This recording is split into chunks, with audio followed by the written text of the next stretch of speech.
Hi, I'm Delegate John Bell. Virginia के रियासती नुमाइंदे जॉन बेल अपने इलाके में खवातीन के हकूक और सेहत की सस्ती सहूलियात की फराहमी के लिए सख्त मेहनत करते रहे हैं, लेकिन कुछ अरसे से ओपियाइड के नशे की रोकथाम उनकी तवज्जो का मरकज बन चुकी है।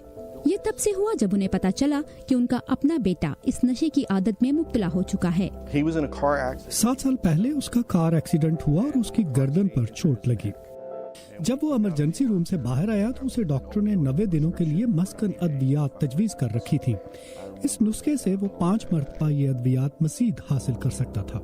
I remember when I got home that night and I took it. मुझे याद है जब मैं उस रात घर आया और मैंने ये दवाई ली तो मुझे ऐसा एहसास हुआ जैसे पहली बार मोहब्बत होने पर होता है। पहले 90 रोज की दवा खत्म होने तक वो उसके नशे का आदी हो चुका था। जॉश की मस्कन अद्वियात के नशे की आदत ने उसे जल्द ही हेरोइन का आदी बना दिया। जब इसकी आदत काबू से बाहर हो गई तो उसने दर्द को कंट्रोल करने वाले क्लिनिक से मदद हासिल की, लेकिन इसका कोई फायदा नहीं हुआ। चूंकि जोश मगरबी रियासत टेक्सास में रहता था, उसका खानदान नहीं जानता था कि जोश किस मरहले से गुजर रहा है।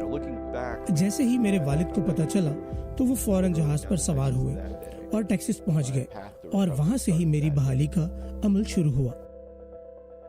जब मैं उसके पास आया तो उसने मुझे बताया कि उसकी जिंदगी में क्या चल रहा है।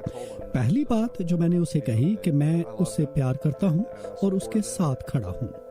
नशे से बहाली के लिए खानदान का साथ बहुत अहमियत रखता है। मनशियात या किसी भी किस्म का नशा आमतौर पर खानदानी बीमारी कहलाता है।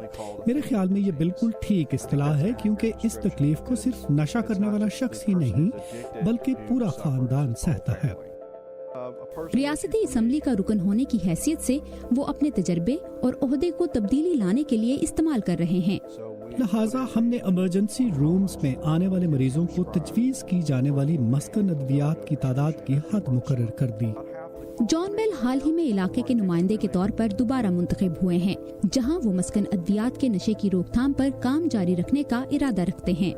मैं कोई गैर मामूली इंसान नहीं, मैं सिर्फ वो शख्स हूँ जिसका बेटा नशे का आदी है और यहाँ मेरे जैसे बहुत से लोग हैं। हम इस कहानी को जितना फैलाएंगे उतना ही इसका शाऊर बढ़ेगा। जोश 9 माह से नशे से पाक है और अपने तजर्बे से लोगों की मदद करने के लिए पुरअज़्म है। हम चाहते हैं कि जैसे ही किसी शख्स की बहाली मुकम्मल हो, वहीं से दूसरे शख्स की बहाली का अमल शुरू किया जाए, क्योंकि हम जानते हैं कि ये कितना भयानक वक्त था और उस झूठ से बाहर निकलकर जीना कितना हसीन है। जूली टाबो के साथ वर्दा खलील, उर्दू VOA।